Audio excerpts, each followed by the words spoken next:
अभी तक आपने लॉगिन करना, क्रिएट न्यू आईडी करना, विजिट 1 की डिटेल भरना, विजिट 2 में पार्ट 1 पार्ट 2 डिटेल भरना सीखा है। अब हम आपको ओवरऑल सेक्शन की डिटेल्स के भरने के बारे में सिखाएंगे। ओवरऑल में नो पे क्लिक कर कर आप ओवरऑल असेसमेंट का फॉर्म खोल सकते हैं। ओवरऑल असेसमेंट के फॉर्म में मुख्यतः दो भाग हैं, part 1 and overall assessment of the classes. Part 1 की सारी एंट्रीज ऑटोमेटेड हैं जो आपके पुराने फील्ड फॉर्म से ऑटोमेटिकली अपडेट हो जाती हैं। और असेसमेंट में आपको मुख्यतः 7 सवालों के जवाब देने हैं।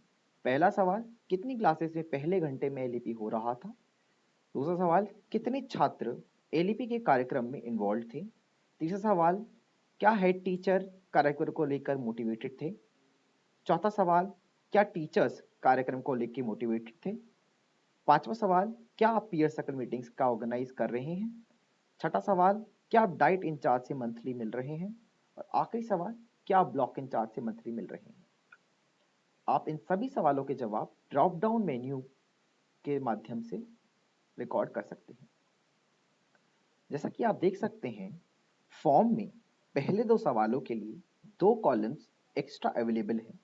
पहले कॉलम है रीजन, दूसरा कॉलम है सजेशन फॉर इम्प्रूवमेंट्स। ये दोनों ही कॉलम ऑप्शनल है, परंतु हम आपसे दरख्वास्त करेंगे कि आप पहले दो सवालों के लिए रीजन और सजेशन फॉर इम्प्रूवमेंट भरें।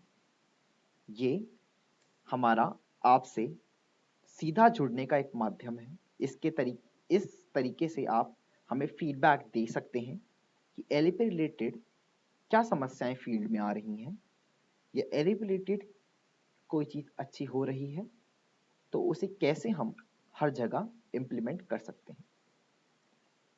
मैं दोबारा बताना चाहूँगा कि ये दोनों सेक्शंस अभी ऑप्शनल हैं, पर हम आपसे दरख्वास्त करेंगे कि आप इन्हें ज़रूर भरें।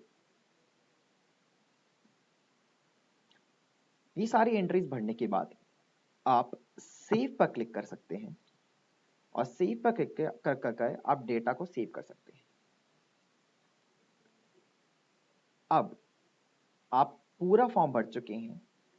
डैशबोर्ड पर क्लिक करके आप होम पेज पे आ जाएंगे और ओवरऑल में नो पर क्लिक कर आप देखेंगे कि नीचे आपने सबमिट टू एडमिन का बटन एक्टिवेट हो गया है। इस सबमिट टू एडमिन के बटन पर क्लिक कर आप अपनी विजिट एडमिन को रिकॉर्ड करवा सकते हैं। आप देखेंगे कि ओवरऑल में अब नो की जगह यस हो गया है। इसका मतलब आपका फॉर्म अब एडमिन को सबमिट हो चुका है। इसी तरह आपने पूरा फॉर्म सबमिट कर चुके हैं। धन्यवाद।